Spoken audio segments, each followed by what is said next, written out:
আমরা জামাত ইসলামকে সমর্থন করিনি। আমরা জামাতকে আমাদের উদারতার কারণে, অর্থাৎ বিএনপি সরকারের উদারতার কারণে এই দেশে তারা প্রথম রাজনীতি করার সুযোগ পায়। শেখ মুজিবের সরকার নিষিদ্ধ করেছিল জামাতকে, কিন্তু বিএনপির সরকারের সময় তারা রাজনীতি করার সুযোগ পায়। কিন্তু আমরা সবসময় দেখেছি এই দলটির অন্য কিছু বিষয় নয়, একটা চরিত্র আছে, সেটা হচ্ছে মুনাফেকি। এই মুনাফেকি ছাড়া তারা কিছু করেনি। আমরা একসাথে আন্দোলন করলাম এরশাদের বিরুদ্ধে। হাসিনাও প্রথম দিকে ছিলেন, তারপরে কাউকে কিছু না বলে হাসিনা এরশাদের অধীনে নির্বাচনে চলে গেলেন। বেগম জিয়া বলেছিলেন, শেখ হাসিনা বলেছিলেন এরশাদের অধীনে যারা যাবে, বেগম জিয়া বলেছেন এরশাদের অধীনে যাব না আমরা নির্বাচনে। আর হাসিনা এক লাফ দিয়ে বলেছিলেন যারা যাবে তারা জাতীয় বেঈমান। 24 ঘন্টার মধ্যে গিয়েছিল, জামাতও চলে গিয়েছে।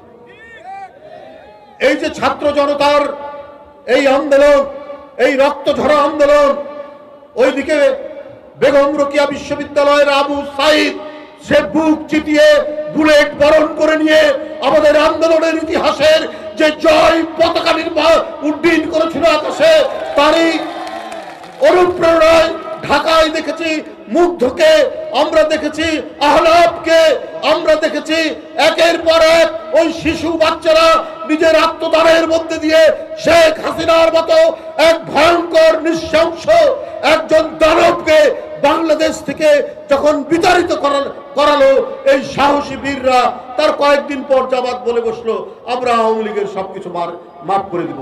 তাহলে আপনি আবু সাইদের রক্ত কিভাবে মাফ করবেন? আপনি মুগ্ধের রক্ত কিভাবে মাফ করবেন? আপনি আহনাফের রক্ত কিভাবে মাফ করবেন?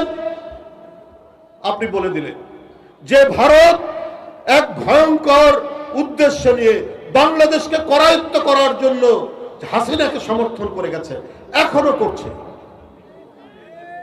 যে ভারত তাকে আশ্রয় দিয়েছে দিক, কিন্তু শেখ হাসিনা যে মাঝে মাঝে বক্তব্য রাখছে, এটাকে দিতে পারে?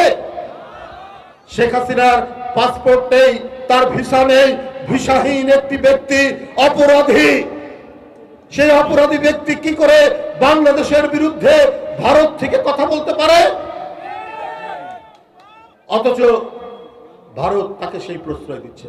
এখন ভারতের যদি কোনো ক্রিমিনাল বাংলাদেশ আশ্রয় দেয় আর এইখান থেকে ভারতের বিরুদ্ধে কোনো কর্মকাণ্ড করে, ভারত কি তখন ছেড়ে কথা বলবে? এই যে দাউদ ইব্রাহিম যে সমস্ত সন্ত্রাসী ভারতের বোম্বের, তাদের সাথে পাকিস্তানের যোগাযোগ আছে বলে এখনো পর্যন্ত প্রতিদিন পাকিস্তানকে অভিযোগ করে, পাকিস্তানের বিরুদ্ধে তারা নানা কথা বলে। আজকে যদি তাই হয়, তাহলে আজকে কেন শেখ হাসিনা ওইখান থেকে উস্কানি দিচ্ছেন? এইখানে বৈষম্য বিরোধী ছাত্র জনতার উপর তারা আক্রমণ করছেন, বিভিন্ন জায়গায় তারা আক্রমণ করিয়েছেন। গোপালগঞ্জে আওয়ামী লীগের লোকরা আক্রমণ করে স্বেচ্ছাসেবক দলের একজনকে হত্যা করেছেন। তাহলে এই ধরনের একজন অপরাধী যে শিশুর রক্ত খেয়েছে, যে তরুণের রক্ত খেয়েছে, যে নারীর রক্ত খেয়েছে, যে দেশের জনগণের রক্ত কুড়ে করে খেয়েছে, আপনি তাদেরকে আশ্রয় দিবেন? আর সেই ভারত যদি জামাতের কাছে অত্যন্ত প্রিয় হয়ে যায়, তাহলে বন্ধুরা আমার, এটা অত্যন্ত দুর্ভাগ্যজনক।